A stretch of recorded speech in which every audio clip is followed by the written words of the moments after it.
Chegamos, então, à nossa 10ª e última aula sobre o Manual de Polícia Judiciária Militar. Esse documento, que com certeza far-se-á presente em todos os próximos concursos internos da Polícia Militar de Minas Gerais. Indubitavelmente. Tentamos trazer aqui ao longo desses 10 encontros aqueles tópicos, tentamos trazer ele de forma mais ampla possível, restringido o mínimo de conteúdo. Então, eu diria que é o Manual de Polícia Judiciária Militar comentado ponto a ponto. Então, comentamos pontualmente cada tópico, cada um dos tópicos previstos aqui no Manual de Polícia Judiciária.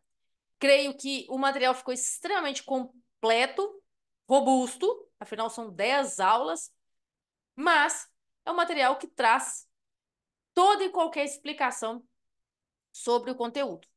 Esclarecemos ainda que estamos à disposição, nós temos lá nosso canal, não só no YouTube, né, Fenícia Machado, temos também o nosso @Fenícia Machado, né, temos as nossas redes sociais lá, façam contato conosco, né, nós temos o WhatsApp lá, do Parabellum Cursos, façam contato conosco, na medida do possível a gente auxilia naquilo que nos for competência e aquilo que a gente não souber, obviamente a gente vai procurar aprender, porque aprender é uma dádiva, né? Cada dia, todo dia, 1%, a ideia é sempre essa. Padrão?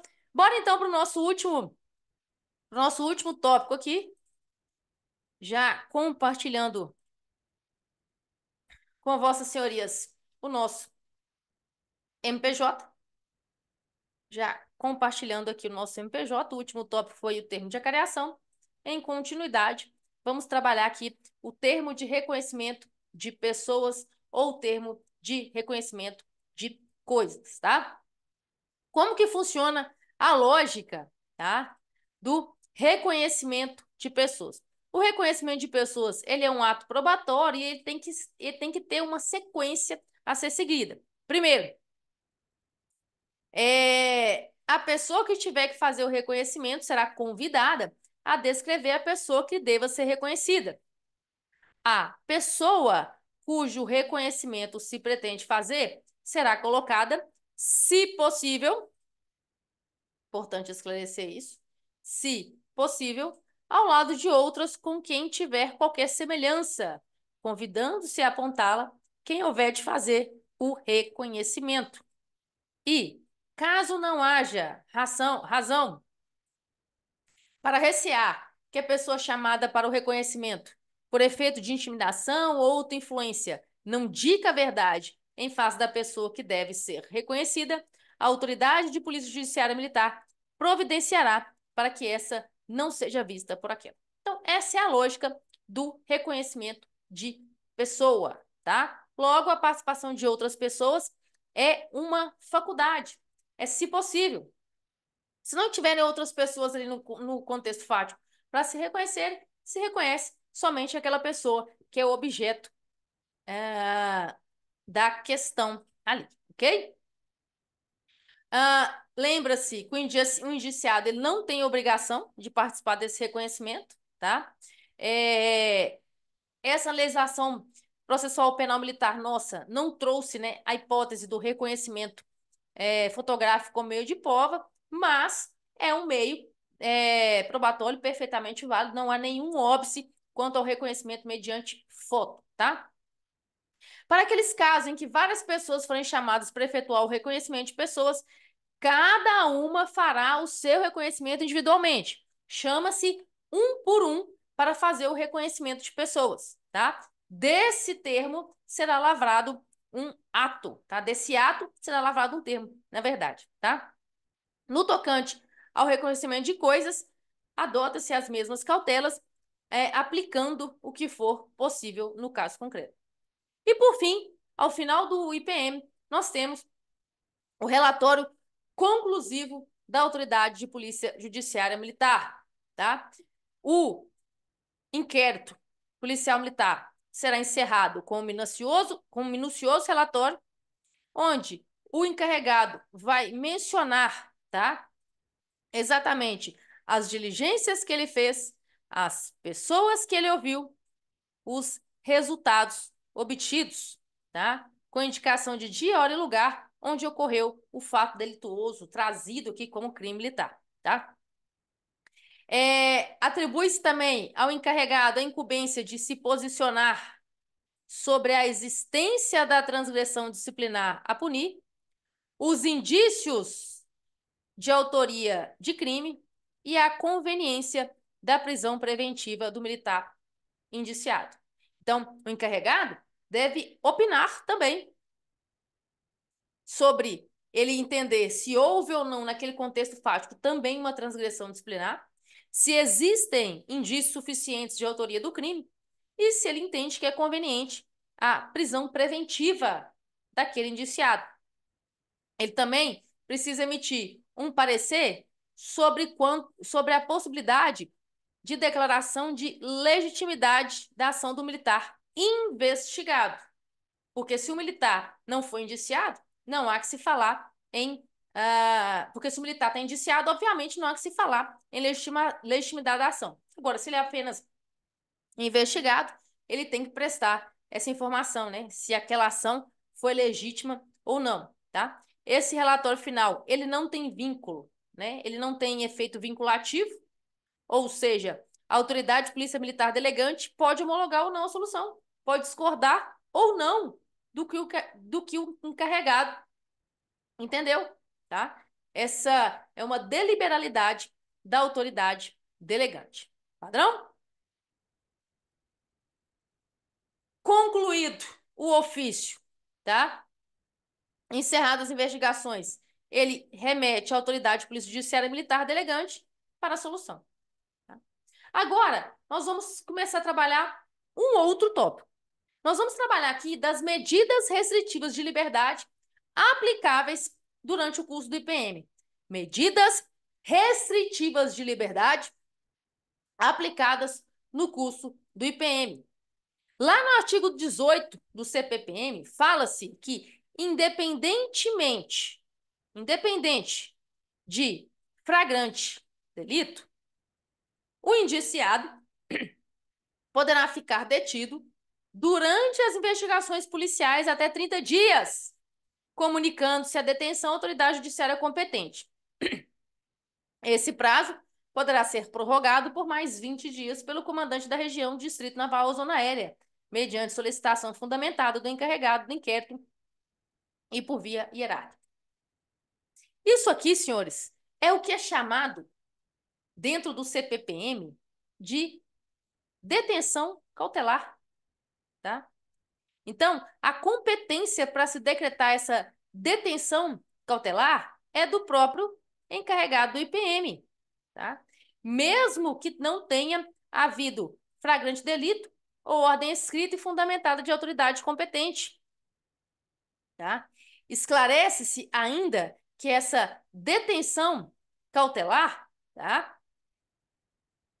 Ela caberá somente no caso do indiciado e não do investigado, tá? Por isso, antes de colocar em prática o instituto dessa detenção cautelar, sugere-se que o encarregado indicie o militar investigado. Ele não definiu as espécies de crimes, tá? Para definir quando que é possível ou não a detenção cautelar, tá? Mas por um entendimento fático, ela só caberia em crimes militares próprios. Em resumo, senhores, a detenção cautelar poderá ser solicitada pelo encarregado somente para crimes militares próprios. Nós estudamos logo nas nossas primeiras aulas a definição e distinção do que é crime militar próprio ou impropriamente militar. Então, a detenção cautelar só vale para os crimes militares próprios. O próprio encarregado solicita essa detenção cautelar. E para solicitar essa detenção cautelar, obviamente, ela não cabe para o militar investigado. Ela vai caber apenas para o militar indiciado. E para que aplique-se a detenção cautelar nos moldes do artigo 18, dois elementos precisam estar presentes. indícios de autoria de crime militar próprio e enquadramento em pelo menos uma das hipóteses do 255 do CPPM. Então, a detenção cautelar, ela proporciona ao encarregado uma maior rapidez na solução de algumas intercorrências processuais. Questiona-se muito. Eu lembro que quando eu fiz pós-graduação em Direito Processual, Direito Penal e Processual Penal Militar, né, foi presencial lá na PM, nós discutíamos muito isso, da questão da detenção cautelar do artigo 18 do Código de Processo Penal Militar. E falava-se muito que era muito mais latente, muito mais lastreado de legalidade a solicitação de prisão preventiva. Porém, senhores, existem algumas circunstâncias que o próprio Manual de Polícia Judiciária Militar ele traz que, face a intempestividade, né, dos trâmites que devem ser seguidos para solicitar uma preventiva de um militar, por exemplo, eventualmente uma detenção cautelar possa ser mais eficiente. E ele traz aqui um exemplo, né? O militar está respondendo por crime de recuso de obediência, né? E com o objetivo, né, de atrapalhar, né, dificultar, né, a investigação, ele resolve ir para outro lugar. Ele compra um voo e vai para outro lugar. Vai para outro país, tá?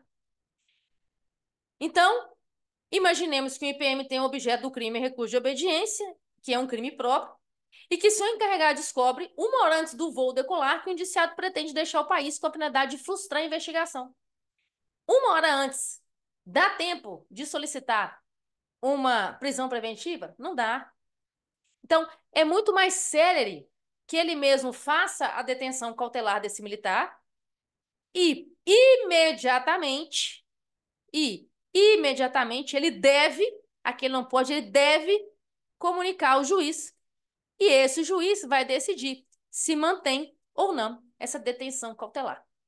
Então, ela é prevista, ela é válida, ela existe e a detenção cautelar pode sim ser utilizada nos moldes do que traz o MPJ aqui para circunstâncias fáticas. Além de comunicar ao juiz sobre essa detenção cautelar, o encarregado deve adotar outras providências, tá? Essas providências aqui têm tudo para cair na sua prova. Confeccionar o REDS, que deverá ser endereçado ao comandante da unidade, expedição de nota de culpa, expedição de certidão de cumprimento de deveres constitucionais, encaminhamento do militar ao IML, recolhimento do militar à unidade prisional militar e remessa para a Justiça Militar Estadual por meio digital. Ele ainda faz no final do IPM, ele registra todas as circunstâncias que sejam relacionadas à decretação dessa detenção cautelar. Então, essa detenção cautelar, ela se parece muito com o APF propriamente dito, né? Mas aqui não temos APF, tá? Ela se parece, tem alguns instrumentos do APF, mas ela não se confunde com o APF. Muito cuidado com isso aqui, senhores. Muito cuidado com essa observação aqui, ok? Prisão preventiva do indiciado que fora decretada pelo juiz competente, tá? A competência para decretar a prisão, obviamente, é privativa do juiz, tá? Pode ser no juiz singular ou no Conselho de Justiça, tá? Diferentemente da detenção cautelar, tá? A detenção cautelar só pode ser aplicada para crimes militares próprios. Vou repetir. Detenção cautelar só pode ser aplicada para crimes militares próprios. Agora, a prisão preventiva, ela pode ser decretada para qualquer tipo de crime militar, seja ele próprio ou impróprio, independentemente da pena. Se houver necessidade de prisão preventiva no curso do IPM, o encarregado deve formalizar uma representação junto ao órgão jurisdicional, junto à Justiça Militar competente. E antes de formalizar esse ofício, tá? Ele precisa ter certeza que aquela situação tem os mesmos requisitos da detenção cautelar, ou seja, indício de autoria e enquadramento em uma das hipóteses do 255 do CPPM. Menagem intramuros do indiciado decretada por juiz competente. Essa menagem aqui, senhores, no Código de Processo Penal Militar, ela é uma das que dá mais comentários, uma das que gera mais dúvidas, né? A famosa menagem. O que é menagem intramuros? Dentro de algum lugar, né? O que é uma menagem? É uma medida cautelar, pessoal, concedida a autores de crimes militares que ainda não foram condenados. Porém, esses militares assumem o compromisso de permanecer no local indiciado, no local indicado pela autoridade judiciária militar. Somente o juiz, tá? Somente o juiz tem competência para decretar menagem. Menagem, prisão preventiva, juiz. Detenção cautelar, o próprio encarregado do IPM pode decretar, ok? Cabe a menagem? Não cabe. Então, detenção cautelar somente para crimes militares próprios ou crimes propriamente militares. Prisão preventiva, qualquer tipo de crime só pode ser decretada pelo juiz. E a menagem só pode ser decretada para o juiz, mas não para todos os crimes.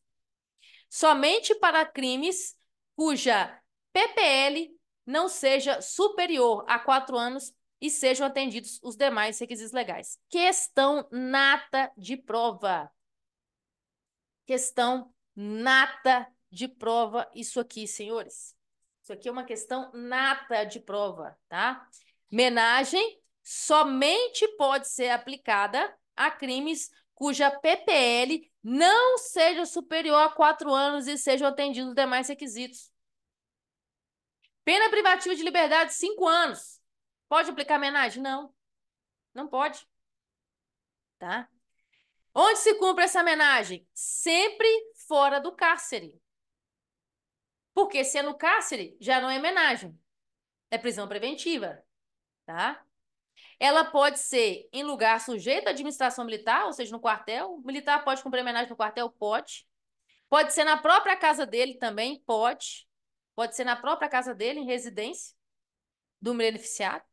E não há impedimento de cumprir o benefício em cidade, sede do juízo, que o estiver apurando ou no lugar em que se residia quando cometeu o crime. Ou seja, ele pode cumprir essa homenagem na casa dele, onde for a casa dele, mesmo que seja um local diferente do juiz onde está sendo apurado esse IPM. Se for no quartel, tá? Ela tem natureza de prisão provisória, tá?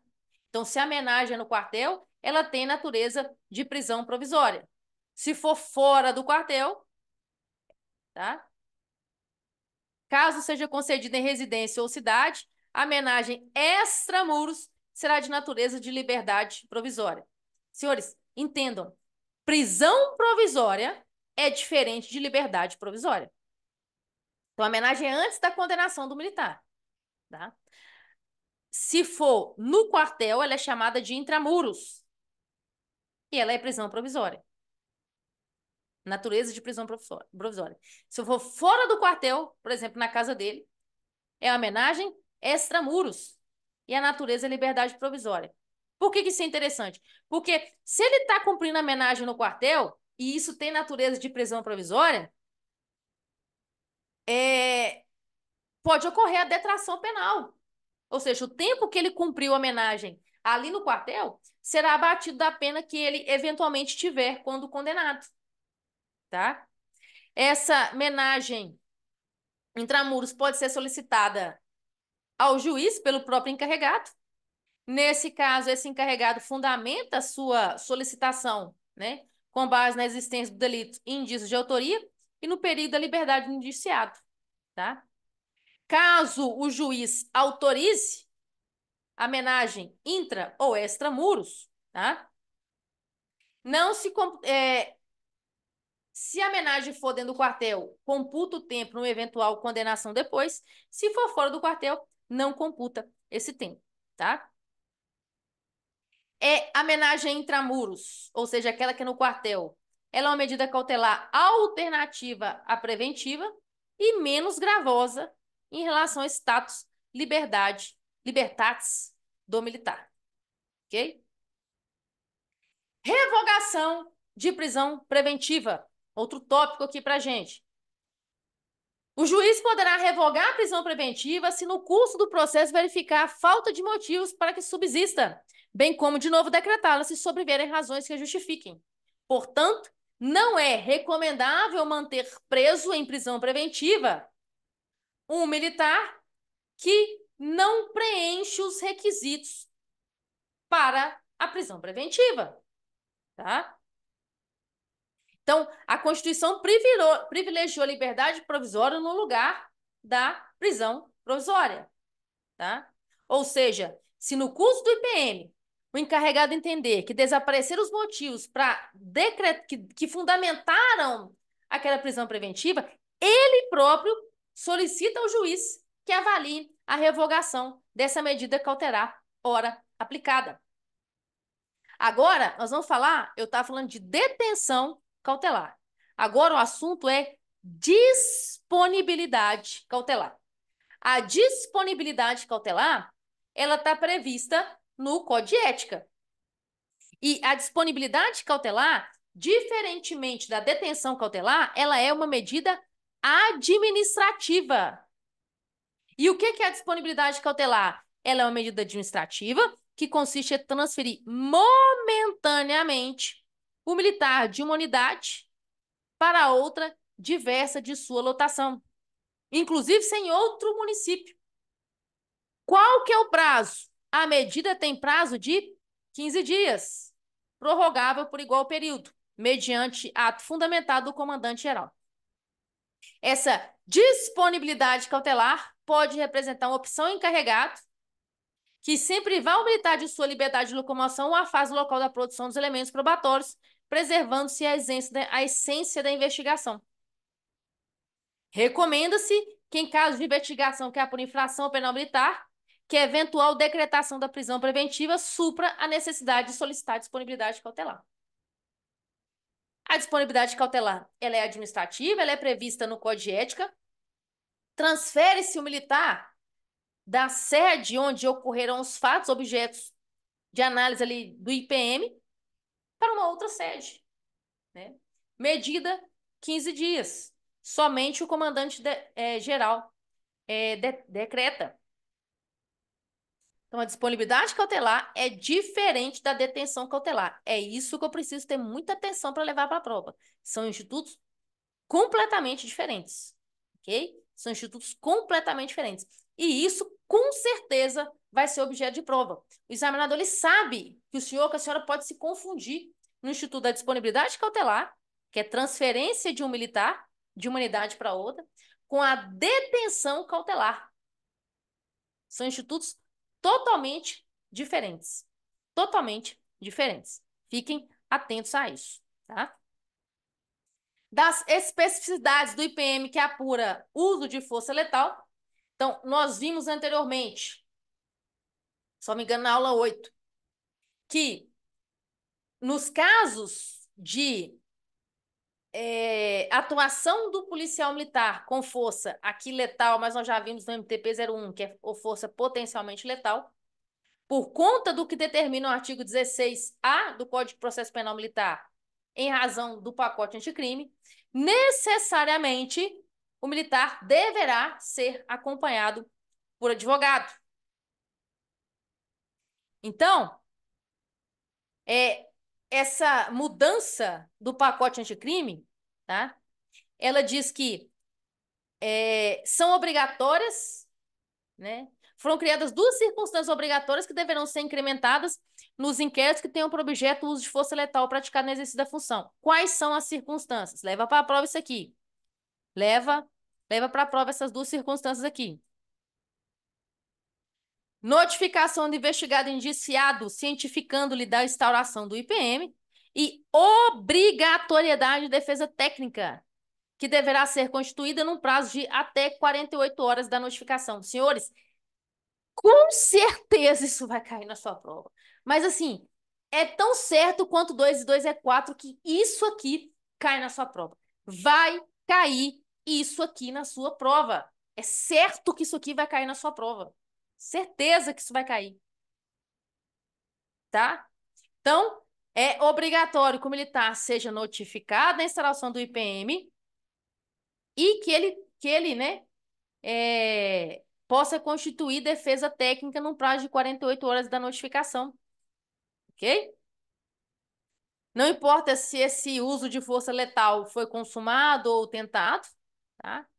E se ele constituir por si próprio o defensor dele, constitui o prazo do IPM, tá? Agora, se ele não constituir defensor, tá? No prazo de 48 horas, nomeia-se um advogado pela instituição militar estadual. Então, a instituição militar estadual é obrigada a nomear um advogado para ele nos moldes do que foi estabelecido no pacote anticrime. Como é que seria esse procedimento para nomear esse advogado? Tem um acordo, tá, que normatizou isso aqui, tá? Do acionamento da Defensoria Pública, tá? Quando tratasse da prestação de assistência jurídica nos moldes do 16A, tá? Essa assistência jurídica, tá? Ela pode ser realizada de forma presencial ou remota, não há óbice, necessariamente em caso de IPM decorrente de uso de força potencialmente letal pelo policial militar, ele tem que ser acompanhado por advogado. Se ele não constituir, o Estado constitui para ele, de forma presencial ou remota. No caso de forma remota, esse atendimento será prestado em municípios ou comarcas onde a Defensoria Pública não tiver sido instalada, tá? Esse procedimento, tá? Em relação ao procedimento propriamente dito, recomenda-se que o encarregado acione a Defensoria Pública por meio eletrônico, através do SICOR, ok? Através do SICOR. Das provas periciais em sede de IPM. Das provas periciais em sede de IPM. Vou trabalhar esse tópico aqui agora. O que é a prova pericial? Ela é uma importante evidência no processo de investigação criminal. Ela se fundamenta, obviamente, em fatos científicos. Assim, ela é uma fonte confiável e se encontra à disposição do encarregado do IPM, que poderá ou não se utilizar do referido recurso probatório, de uma prova pericial. A prova pericial é trazida para os autos do IPM por meio da formalização do laudo ou outro exame pericial. O laudo pericial, essa diferença vai cair na sua prova, tá? Essa diferença vai cair na sua prova. O laudo pericial tem seu processo de elaboração a ausência da participação do encarregado. Ele é subscrito apenas pelos peritos. E o auto de exame pericial tem seu processo de elaboração a presença do encarregado, que esse auto ele é subscrito por todos. Isso aqui vai cair na sua prova. A diferença do laudo pericial para o exame pericial. Tem alguma dúvida que isso vai cair na sua prova? Vai cair na sua prova. Laudo pericial. O encarregado não participa. Auto de exame pericial. Encarregado participa. Tá? Em alguns casos, a norma determina que a perícia será imprescindível. Existem crimes em que a perícia é imprescindível. Exemplo, lesões corporais. Código Penal Militar tem lesão corporal levíssima, leve, grave, gravíssima. Código Penal Militar tem lesões corporais que vão além do que o próprio Código Penal Comum traz, tá? Então, alguns crimes, né?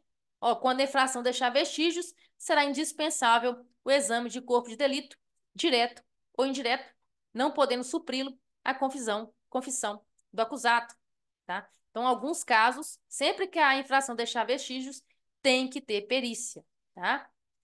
Da obrigação do encarregado em requisitar a formalização da perícia. Então, ele tem que fazer tudo para elucidar o crime, né? E se houver necessidade, se for preciso ou determinado, ele tem que requisitar perícias. Tá? Ele tem 4 possibilidades. Dentro desse contexto, ele tem 4 possibilidades.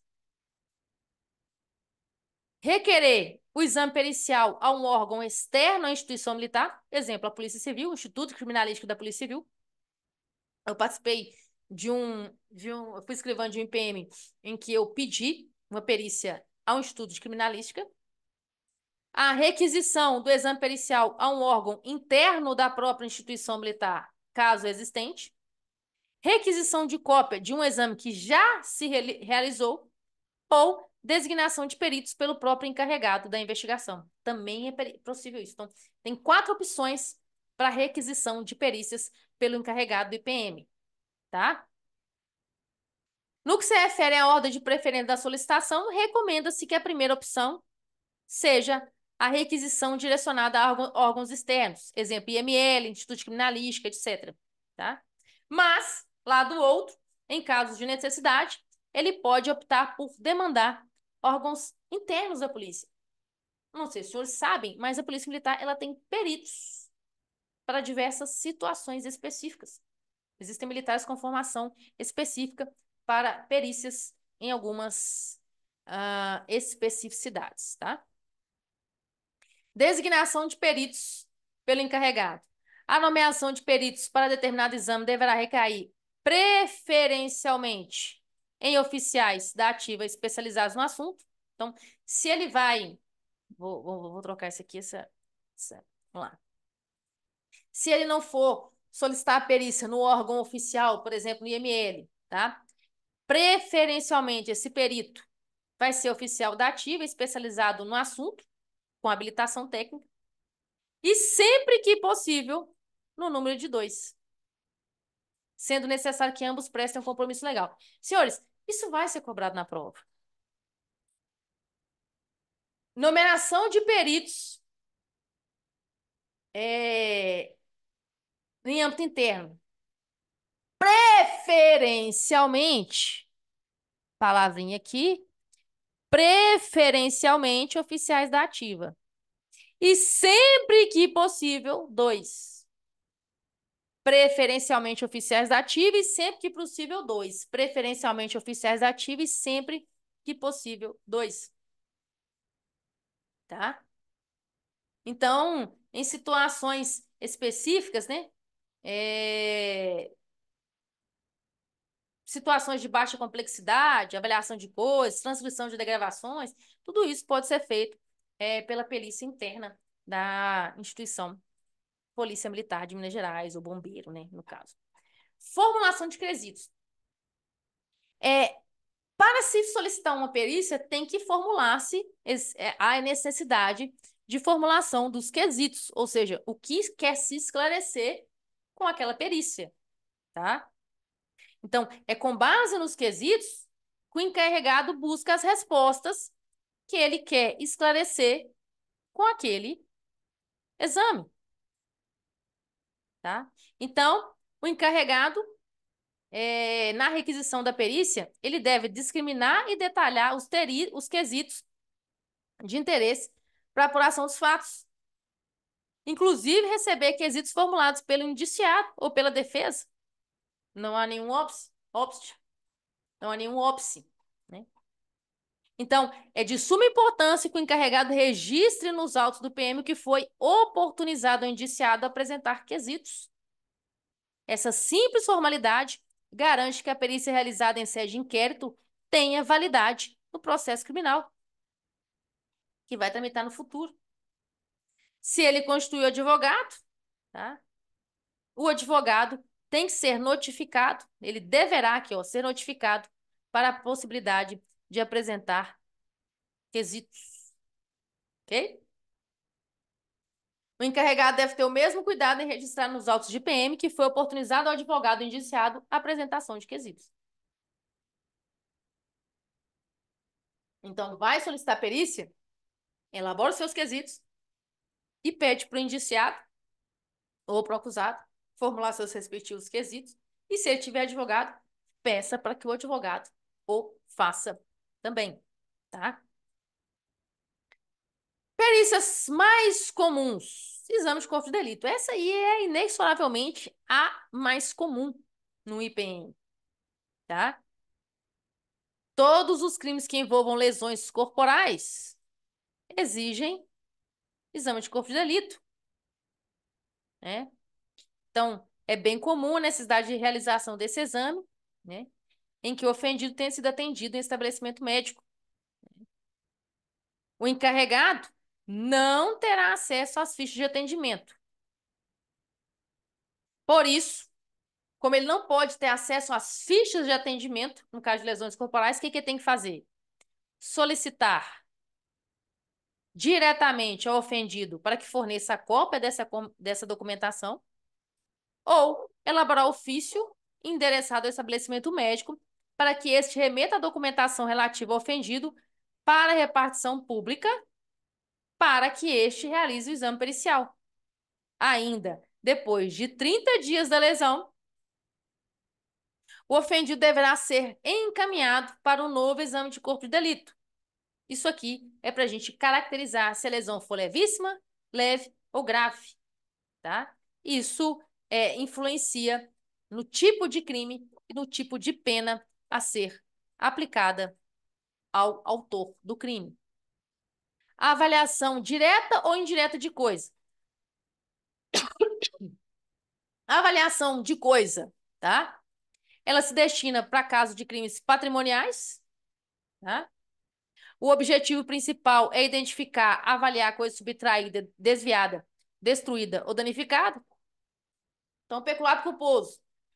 O militar lá não restituiu a coisa. Tem que ser feita uma avaliação daquele bem que fora subtraído de alguma forma, né? Subtraído, desviado, destruído, danificado, tá? Esse exame de avaliação de coisas pode ser realizado de forma direta ou indireta, tá? Também deve ser procedida a avaliação de coisas destruídas, deterioradas ou que constituam produto do crime. E se não for possível avaliação direta, os peritos farão essa avaliação por meio dos elementos existentes nos autos e dos que resultem em pesquisas ou diligências. Ah, o militar, num peculado culposo, perdeu a arma da carga. Então, não vai ser possível fazer uma avaliação direta porque a arma não está lá. Então, faça uma avaliação indireta. Olha, essa arma foi adquirida quanto? Quantos disparos já fez? Então, faz uma avaliação desse armamento, tá? É assim que se procede, tá? Degravação. Da degravação. O que é isso? É o ato de passar para a forma escrita uma conversa entre duas ou mais pessoas, ou mesmo a gravação de uma fala individual. Esse texto vai conter exatamente o teor das falas, sem comentários, acréscimos ou redução. Caso haja partes da fala que não sejam compreendidas, os peritos deixarão essa parte em branco, constando a referida impossibilidade, podendo destacar as partes do texto que mais interessam ao fim que se destina. Não há necessidade de se degravar tudo, apenas as partes que sejam interesse da investigação, que tenham relevância, obviamente. As degravações de menor complexidade podem ser realizadas por peritos designados pelo próprio encarregado do IPM. Degravações com maior nível de complexidade, recomenda-se que o encarregado acione o órgão técnico competente. Exame de eficiência de arma de fogo, tá? Muito comum, tá? Quando tem disparo de arma de fogo, tá? Por se tratar de objeto utilizado ou relacionado ao fato, o encarregado deve requisitar esse exame, tá? Serão nomeados preferencialmente oficiais da ativa da própria instituição militar estadual, né? Eu sou instrutora de tiro, tenho muita amizade com vários oficiais do CMB, né? E é muito comum que eles façam esses exames, essa esse exame de eficiência de arma de fogo, né? Então, preferencialmente oficiais. Por exemplo, eu, Fenícia, segundo sargento da PM, né? Hoje, eu posso ser designada para fazer uma perícia de proficiência de arma de fogo? Preferencialmente, quem vai fazer é um oficial da ativa. Mas, se no caso concreto não houver, não for possível que o oficial da ativa faça esse exame, nos moldes do que preconiza aqui o MPJ, eu poderia ser designada para fazer esse exame, tá? De eficiência de arma de fogo, tá? É, da mesma forma que é feita na arma de fogo, também tem que ter essa auditoria na PEI, pistola de emissão de impulsos elétricos, tá? Também podem ser nomeados peritos da própria corporação, tá? Se esse exame for requisitado a um órgão externo à PM, é oportuno um contato prévio para alinhamento, tá? Do que deve ser, com relação ao que deve ser enviado, como deve ser acondicionado, né? Os ajustes necessários neste caso concreto. Reprodução simulada dos fatos ou a reconstituição. Essa aí é famosa, direto a gente escuta falar aí nos noticiários, nos casos de crimes que tenham bastante mídia, né? Crimes midiáticos, né? É a reconstituição dos fatos, tá? É chamado de reprodução simulada dos fatos, né? É na encenação da conduta criminosa, tá? Para esclarecer a dinâmica de como tudo ocorreu. É um meio de prova, tá? Ela pode ser realizada tanto na fase de investigação quanto na fase judicial. E aí é o juiz que determina.